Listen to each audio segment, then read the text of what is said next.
दोस्तों, कैसे आप सब। तो इसमें हम लोग देखेंगे कि सुर्खियों में रहे व्यक्तित्व यानी कि जो भी महान व्यक्ति है और उनके योगदान है जो सुर्खियों में रहे, यानी 2026 के करंट अफेयर्स के पॉइंट ऑफ व्यू से ये बहुत ही इंपॉर्टेंट होगा, क्योंकि इनमें से किन्हीं का 150 वर्ष पूरा हो रहा है, किन्हीं का 50 वर्ष पूरा हो रहा है, किन्हीं का 100 वर्ष पूरा हो रहा है।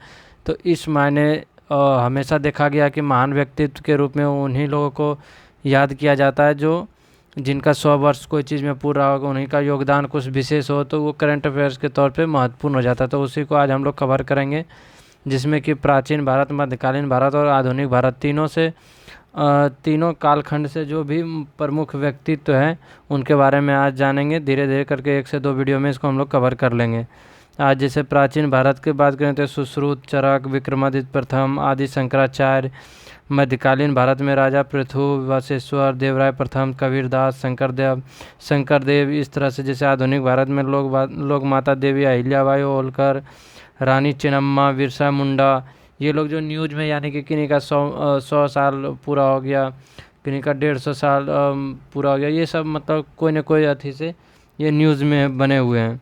तो उन्हीं के बारे में उनका योगदान क्या रहा है आज जानेंगे। तो चलिए पहले स्टार्ट करते हैं हम सुश्रुत से। प्राचीन भारत के भारतीय शल्य चिकित्सक के रूप में इन्हें जाना जाता है। सुश्रुत को लगभग 600 ईसा पूर्व के आसपास माना जाता है, यानी इनका जन्म जो है प्राचीन नगरी काशी में हुआ था। इनका जन्म जो हुआ था प्राचीन नगरी काशी में लगभग 600 ईसा पूर्व में हुआ था, वो माना जाता है।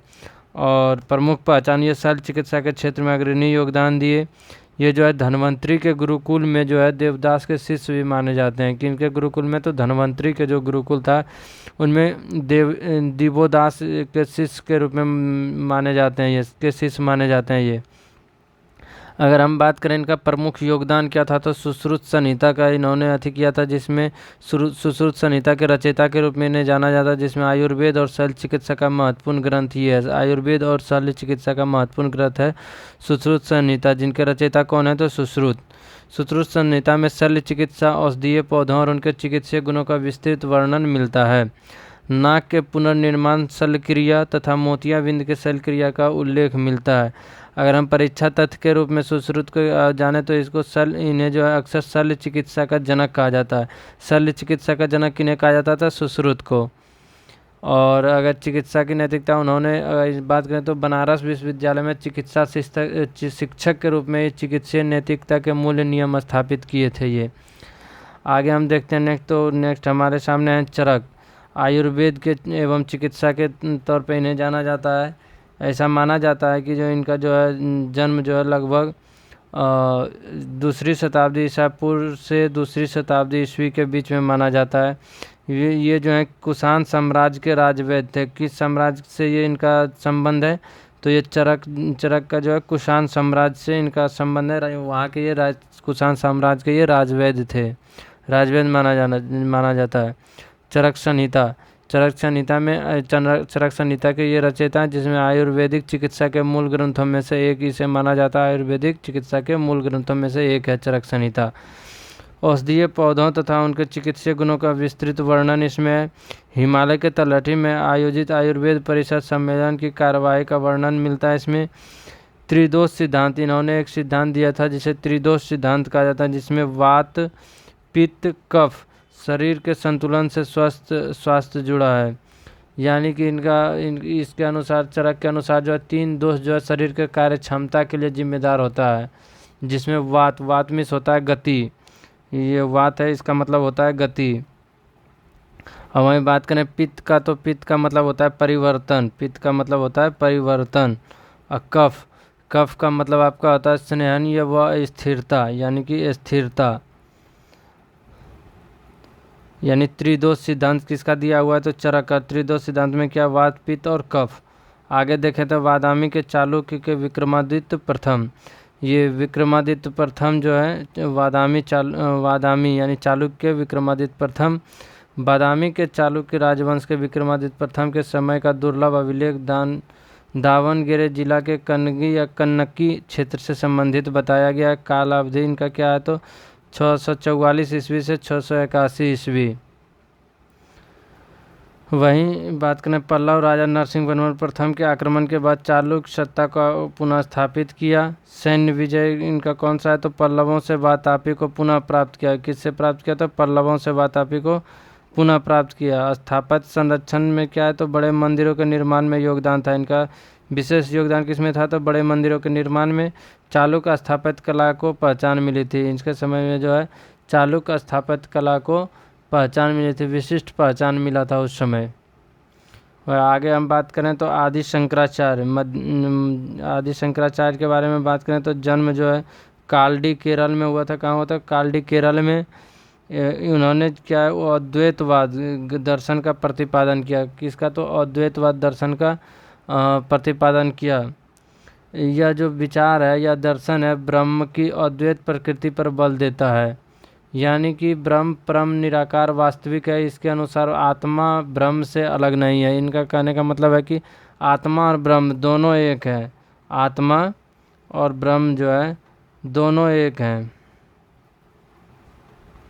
यानी अलग अलग नहीं है। इसलिए इन्होंने अद्वैतवाद सिद्धांत का प्रतिपादन किया था, अद्वैतवाद से सिद्धांत दिया था। मुख्य विचार जो है ब्रह्म परम निराकार और वास्तविक सत्ता, आत्मा ब्रह्म से अलग नहीं है। माया के कारण संसार में भिन्नता दिखाई देती है। आत्मा ब्रह्म की एकता का बोध मोक्ष का मार्ग है।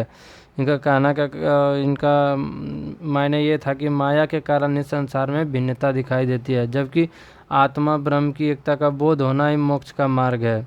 उन्होंने आध्यात्मिक साधना में भक्ति को भी महत्व दिया। भक्ति को महत्व दिया। 4 मठ, आदि शंकराचार्य का 4 मठ जो है ये बहुत ही महत्वपूर्ण होता है। वो चारों दिशाओं में 4 मठ का स्थापना किए थे, जिसमें दक्षिण में है श्रृंगेरी। अगर हम बात करें यहाँ पे तो ये आपका दक्षिण में इधर हो जाएगा श्रृंगेरी। अगर एक श्रृंगेरी हो गया ये, और पश्चिम में इधर आपका हो जाएगा द्वारका। इधर जो है आपका द्वारका। ये 4 मठ बहुत इंपॉर्टेंट है, इसलिए हम इसे एक डायग्राम के व्यू से समझ लेंगे, जिसमें समझने में आसान होगा। और वहीं पुरी जो है पूरब में है, पुरी पूरब में, और उत्तर में है बद्रीनाथ। बद्रीनाथ ये बहुत ही महत्वपूर्ण होता है। आदि शंकराचार्य के मठ जो है बहुत ही महत्वपूर्ण होता है एग्जाम के पॉइंट ऑफ व्यू से, जिसमें उत्तर में बद्रीनाथ, दक्षिण में श्रृंगेरी, पूरब में पुरी और पश्चिम में द्वारका। ये बहुत ही इंपॉर्टेंट है। प्रमुख कृतियाँ तो भज गोविंदम, आत्मसतकम, सौंदर्य लहरी और ब्रह्मसूत्र भाषा आदि इनके द्वारा जो है साहित्यिक कृतियाँ जो भी इनका था वो प्रमुख यही सब भज गोविंदम, आत्मसतकम, ये सारे हैं। आगे हम लोग देखें तो आगे है राजा पृथु। ये मध्यकालीन से संबंधित है, यानी मध्यकालीन बात में हम देखते हैं कि उन्होंने 13वीं शताब्दी में गढ़वाल वंश के शासक के रूप में बताया जाता है उन्हें, यानी गढ़वाल वंश के शासक के रूप में इन्हें जाना जाता है। और वे ब्रह्म क्षेत्र राज्य में संगठित थे। परंपरा में उनके शासन और संघर्षों का उल्लेख मिलता है। वे देवी कामाख्या, देवी दुर्गा का एक अवतार की उपासना करते थे। वे किनकी उपासना करते थे, तो देवी कामाख्या के, जो कि देवी दुर्गा का एक अवतार है, देवी कामाख्या। पाठ के अनुसार उनके पवन के बाद क्षेत्र में अनेक संघर्षों का उल्लेख मिलता है। परीक्षा तथ्य के रूप में देखें तो राजा पृथु से संबंधित तथ्य क्षेत्रीय इतिहास और असम कामरूप परंपरा से जोड़े जाते हैं। यानी कि इन्होंने जो है 13वीं शताब्दी के प्रारंभ में कामरूप, जो कि वर्तमान में असम है, असम जो अभी है वर्तमान में उसे कामरूप कहा जाता है। उसे क्या कहा जाता था, कामरूप। वहाँ पे ये शासन किए थे। कहाँ शासन किए थे, तो असम कामरूप में ये शासन किए थे। उन्होंने जो है कामरूप पर आक्रमण करने वाले बख्तियार खिलजी को भी पराजित किया था। एक बात आप एक्स्ट्रा इसमें देखिएगा कि जो बख्तियार खिलजी थे, बख्तियार खिलजी जो कि कामरूप पे आक्रमण किया था, उसको भी ये पराजित किए थे, बख्तियार खिलजी को। वहीं आगे देखें तो जगत गुरु वशिष्ठर के बारे में कुछ देखें तो वे 12वीं सदी के महान धार्मिक कवि और नीति उपदेशक थे। जन्म 1131 ईस्वी में कर्नाटक के बागेवाड़ी में हुआ था। लिंगायत परंपरा के संस्थापक माने जाते हैं। जगत गुरु वशिष्ठर किसके संस्थापक है, तो लिंगायत परंपरा के संस्थापक के रूप में जाने जाते हैं। वचन नामक काव्य रचनाओं के माध्यम से सामाजिक जागरूकता फैलाए थे और सामाजिक समानता पर बल दिया था। सामाजिक और जातिगत भेदभाव को खत्म करने की भी बात कही। जगत गुरु वशिष्ठर जो थे वो वचन नामक काव्य रचना के माध्यम से सामाजिक में जागरूकता भी फैलाए थे और समानता पर भी बल दिया था। वहीं जातिगत भेदभाव को खत्म करने की बात कही। आध्यात्मिक जीवन में महिलाओं की भागीदारी का समर्थन किया था। इन्होंने प्रमुख मान्यताएं कायका यानी कर्म ही पूजा और दासो यानी धन का समान वितरण, ये दो चीज़ इनका था कि काया का मतलब कर्म ही पूजा है और दासो यानी कि धन का समान वितरण होना चाहिए। आगे देखें तो देवराय प्रथम के बारे में, तो देवराय प्रथम 1406 से 1422 में तक इनका शासनकाल था। संगम वंश के शासक थे। किस वंश के शासक थे ये? तो संगम वंश के शासक थे। विजयनगर साम्राज्य पर 1406 से 1422 ईस्वी के बीच इन्होंने शासन किया था। निर्माण तुंगभद्रा नदी पर बांध बनवाया, देवराय प्रथम।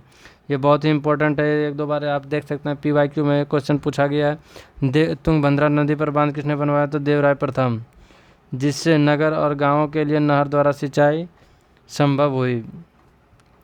विजयनगर का गौरव और विदेशी यात्रियों का विवरण। 1420 ईस्वी में इतालवी यात्री निकोली डी कॉन्टी जो थे वो विजयनगर का दौरा किया। कॉन्टी ने राजधानी की सुंदरता, भव्य स्थापत्य और समृद्धि की प्रशंसा की।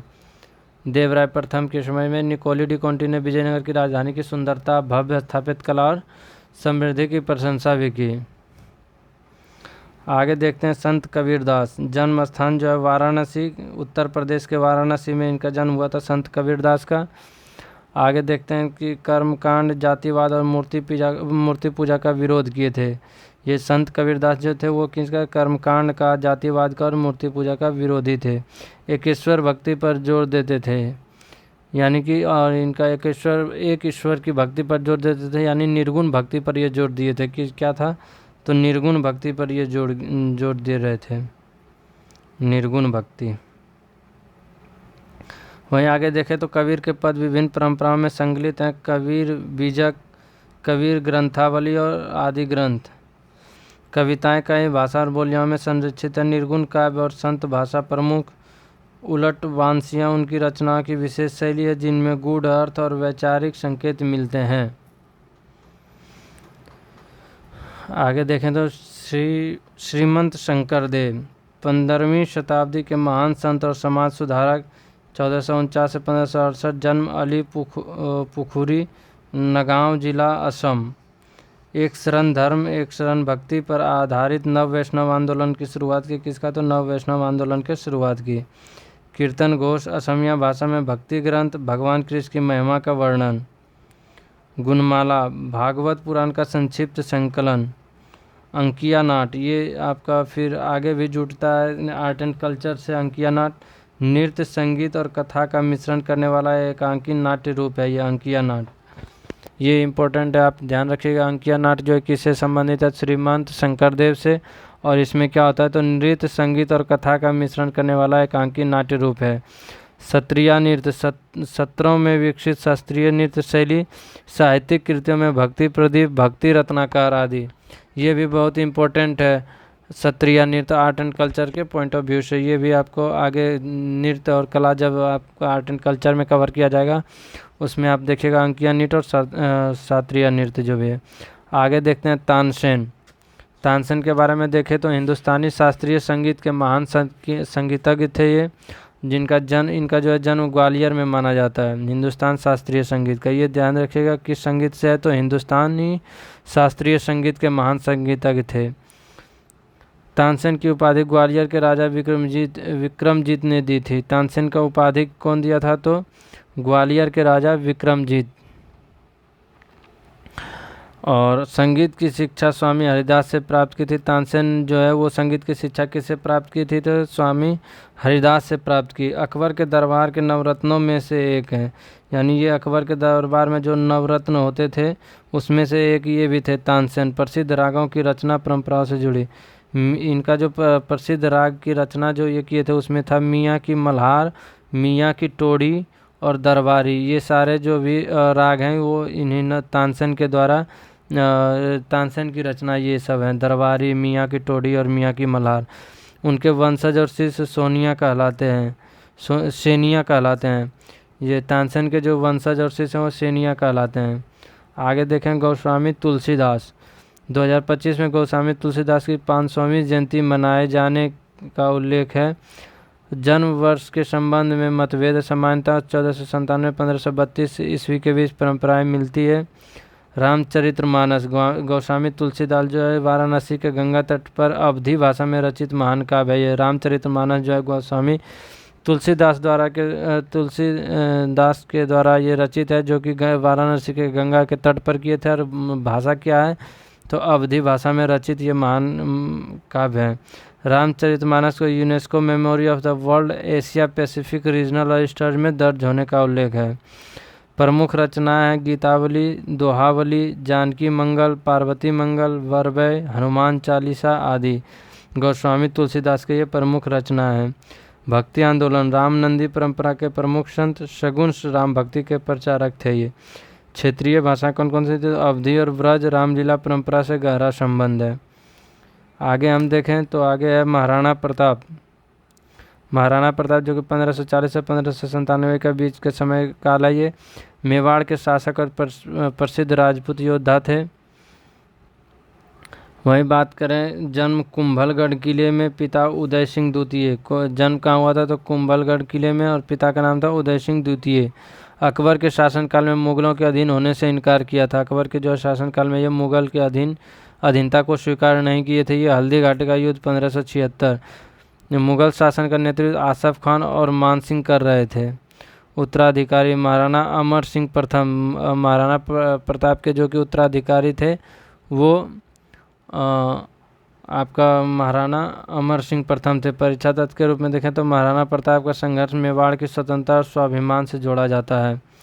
आगे देखें गुरु तेग बहादुर जी 1621 से 1675। 24 नवंबर 2025 को गुरु तेग बहादुर जी का 350वीं शहादत वर्षगांठ मनाई गई थी। इसलिए ये तो आपका अभी करंट अफेयर्स के पॉइंट ऑफ व्यू से इम्पोर्टेंट हो जाता है। कब तो 24 नवंबर 2025 को गुरु तेग बहादुर का कौन सा तो 350वीं शहादत वर्षगांठ मनाया गया था। जन्म जो है अमृतसर पंजाब में हुआ था। गुरु हरगोविंद जी के सबसे छोटे पुत्र और 9वें सिख गुरु थे। ये कौन से थे तो 9वें सिख गुरु थे और गुरु हरगोविंद जी के सबसे छोटे पुत्र थे। ये पंजाब में चक नानकी नगर की स्थापना बाद में आनंदपुर साहिब के रूप में विकसित हुआ। हिंद की चादर के सम्मान से प्रसिद्ध, सार्वभौमिक भाईचारे और धार्मिक स्वतंत्रता का संदेश दिया। अंधविश्वास, जाति आधारित भेदभाव और अस्पृश्यता का विरोध किया। गुरु ग्रंथ साहिब में उनके भजन समानता, शांति और साहस पर जोर देते हैं। समानता, शांति और साहस पर जोर देते हैं। आगे देखेंगे छत्रपति शिवाजी महाराज 1630 से 1680। शिवाजी का जन्म जो है 1630 में पुणे के शिवनेरी किले में और मृत्यु 1680 में रायगढ़ के किले में हुआ था। ध्यान रखिएगा कि इनका जन्म 1630 में पुणे के शिवनेरी किले में और मृत्यु 1680 में रायगढ़ के किले में हुआ था। पश्चिमी भारत में मराठा साम्राज्य के संस्थापक माने जाते हैं। कहाँ तो पश्चिमी भारत में मराठा साम्राज्य के संस्थापक माने जाते हैं। 1674 में रायगढ़ में अपना राज्याभिषेक कराया। इसे राज्याभिषेक युग की शुरुआत माना जाता है। अष्ट मंत्रियों के परिषद अष्टप्रधान का गठन किया। इन्होंने अष्टप्रधान का गठन किया। अष्टप्रधान का गठन किसने किया तो छत्रपति शिवाजी महाराज। 1654 में कल्याण के पास मराठा नौसेना बल की स्थापना और पश्चिमी तट पर किलाबंदी किए। गुरिल्ला युद्ध रणनीति विकसित की। इन्होंने जो युद्ध रणनीति अपनाया वो गुरिल्ला युद्ध रणनीति थे। और 1659 में अफजल खान को पराजित किया था। 1659 में जो है इन्होंने अफजल खान को पराजित किया था। गुरिल्ला युद्ध रणनीति में होता था कि छुप के वार करना, यानी कि पहाड़ी क्षेत्र हो या जंगली क्षेत्र हो वहाँ पे छुप के और उसके बाद वार करना और फिर से छुप जाना, ये गुरिल्ला युद्ध रणनीति कहा जाता था। अब बात करें लोक माता देवी अहिल्याबाई होलकर की, जो कि 1725 से 1795 के बीच इनका जीवन काल है, जो कि आधुनिक भारत से संबंधित आप मान सकते हैं। इसमें ये जो है मालवा राज के होलकर वंश की रानी थी। किसकी तो मालवा राज के होलकर वंश की रानी। दात्री लोक माता के रूप में सम्मानित हुई। जन्म जो है चौंडी गांव अहमदनगर महाराष्ट्र में। विवाह खंडेराव होलकर से। बाद में मालवा क्षेत्र के शासन में महत्वपूर्ण भूमिका निभाई। विधवा होने के बाद राज्य के प्रशासन और जन कल्याण पर विशेष ध्यान दिया। धार्मिक सांस्कृतिक योगदान किया था तो अनेक मंदिरों, घाटों और तीर्थ स्थलों का निर्माण या जीर्णोद्धार में योगदान दिए थे। ये पेशवा जो है, पेशवा ने अहिल्याबाई को जो है आप कह सकते हैं मालवा का शासन सौंपा था और 1767 में वे इंदौर की शासिका बनी। पेशवा इनके द्वारा जो किसके द्वारा अहिल्याबाई को मालवा का शासन सौंपा गया था, तो वो थे पेशवा। पेशवा के द्वारा इन्हें अहिल्याबाई को जो है मालवा का शासन सौंपा गया था।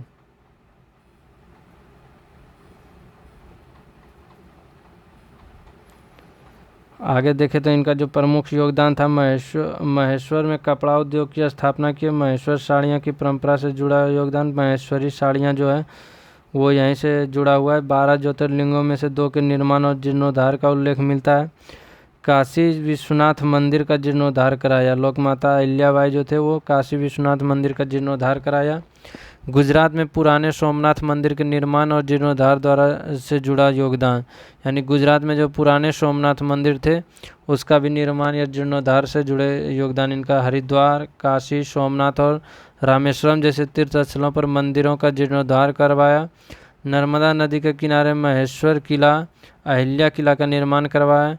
महिला सेना का गठन राज्य की रक्षा, कानूनी व्यवस्था और महिला सशक्तिकरण का प्रतीक माना जाता है।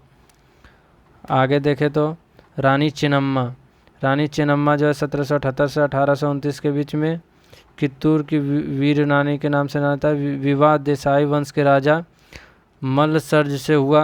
कित्तूर जो कि अब कर्नाटक की रानी बनी है, जो कि कित्तूर जो है वर्तमान में कर्नाटक है, उसी की रानी बनी है। पति और इकलौते पुत्र की मृत्यु के बाद शिवलिंगप्पा को गोद लेकर उत्तराधिकारी घोषित किया। अंग्रेजों ने उसे वैध उत्तराधिकारी मानने से इनकार किया। 1824 में कित्तूर में विद्रोह हुआ। 1824 में कित्तूर में विद्रोह हुआ क्योंकि अंग्रेज जो है औपनिवेशिक कानून के तहत जो है गोद लिए हुए बच्चे को वैध नहीं मानते थे, इसलिए वो वैध उत्तराधिकारी मानने से इनकार कर दिया था। कित्तूर विद्रोह को ब्रिटिश ईस्ट इंडिया कंपनी के विरुद्ध शुरुआती सशस्त्र प्रतिरोधों में गिना जाता है। 1824 की लड़ाई में ब्रिटिश हार के बाद संघर्ष जारी रहा। 1829 में चेन्नम्मा को पकड़ लिया गया। आगे देखें भगवान बिरसा मुंडा 1875 से 1900 आदिवासी नेता एवं स्वतंत्रता सेनानी के रूप में जाने जाते हैं। जन्म 1875 में झारखंड के उलीहातू क्षेत्र में हुआ था। उलीहातू क्षेत्र में कहाँ है, जो तो झारखंड में 1875 में। छोटा नागपुर पठार की मुंडा जनजाति से संबंधित है। ये एकेश्वरवाद और वीरसाइट पंथ के माध्यम से सामाजिक धार्मिक सुधार का प्रयास किया। विरासत भगवान के रूप में पूजित और धरती आबा यानी पृथ्वी के पिता के नाम से प्रसिद्ध हुए। धरती आबा के नाम से किन्हें जाना जाता है, तो भगवान बिरसा मुंडा। ये बहुत ही इंपॉर्टेंट है। ये PYQ में भी आप देख सकते हैं कि धरती आबा किन्हें कहा जाता है, तो भगवान बिरसा मुंडा को। 1899 में मुंडा विद्रोह का नेतृत्व किया। इसे उलगुलान या महान विद्रोह भी कहा जाता है। उलगुलान किससे संबंधित है, तो भगवान बिरसा मुंडा से। ये मुंडा विद्रोह के नाम से भी जाना जाता है, जो 1899 में हुआ था। औपनिवेशिक शासन और शोषण के विरुद्ध जनजातीय प्रतिरोध का प्रमुख प्रतीक के रूप में इन्हें जाना जाता है। इनमें अगर जबकि हम कुछ और जोड़ें तो इन्हें शिक्षा एवं विश्वास में ये एकेश्वरवाद यानी कि एकेश्वरवाद में विश्वास करते थे। एकेश्वरवाद। और उन्होंने जो है विरासत नामक एक नए पंथ की भी स्थापना की थी। उन्होंने ईसाई मिशनरियों के प्रभाव को अस्वीकार कर दिया। प्रारंभ में ये ईसाई मिशनरियों के प्रभाव में आए थे, लेकिन बाद में उसे अस्वीकार कर दिया और पारंपरिक मुंडा धार्मिक प्रथाओं में सुधार करने का ये प्रयास करने लगे थे। आगे देखें तो स्वामी दयानंद सरस्वती 1824 से 1883 के बीच आर्य समाज एवं सामाजिक धार्मिक सुधार से संबंधित हैं। स्वामी दयानंद सरस्वती जन्म 12 फरवरी 1824 टंकारा मोरबी क्षेत्र गुजरात में। मृत्यु 30 अक्टूबर 1883 अजमेर में। गुरु इनके थे स्वामी विरजानंद सरस्वती। राष्ट्रीय आंदोलन में योगदान तो 1875 में स्वराज शब्द के शुरुआती प्रयोगों में योगदान इनका। वेदों में विश्वास, ये वेदों की ओर लौटो का नारा दिया था। कौन थे तो स्वामी दयानंद सरस्वती। वेदों की ओर लौटो, इनका प्रमुख विचार था। महिला सुधार, स्त्री पुरुष समानता और महिला शिक्षा और बाल विवाह के विरोध पर बल दिए थे ये। धार्मिक सुधार में बात करें तो सत्यार्थ प्रकाश, धार्मिक पुनर्जागरण और वैदिक परंपरा की ओर लौटने का आह्वान भी इन्होंने किया था, स्वामी दयानंद सरस्वती। और इनका जो है राष्ट्रीय आंदोलन में भी प्रमुख योगदान रहा है क्योंकि ये पहली बार जो है स्वराज शब्द का प्रयोग इन्होंने ही किया था। वेदों में इनका विश्वास था, महिला सुधार में दिए, धार्मिक सुधार में भी इनका योगदान था। ओवरऑल हम देखें तो स्वामी दयानंद सरस्वती आपका एग्ज़ाम के पॉइंट ऑफ व्यू से भी बहुत इम्पोर्टेंट माने जाते हैं। तो आगे भी हम आगे जो भी बचा उसका भी हम डिस्कशन नेक्स्ट वीडियो में करेंगे, क्योंकि वीडियो ज़्यादा लंबा हो जाने पर भी रिवीजन में भी प्रॉब्लम आती है। तो देखते हैं, कंटिन्यू करेंगे हम इसे अगला वीडियो में। तब तक के लिए जय हिंद।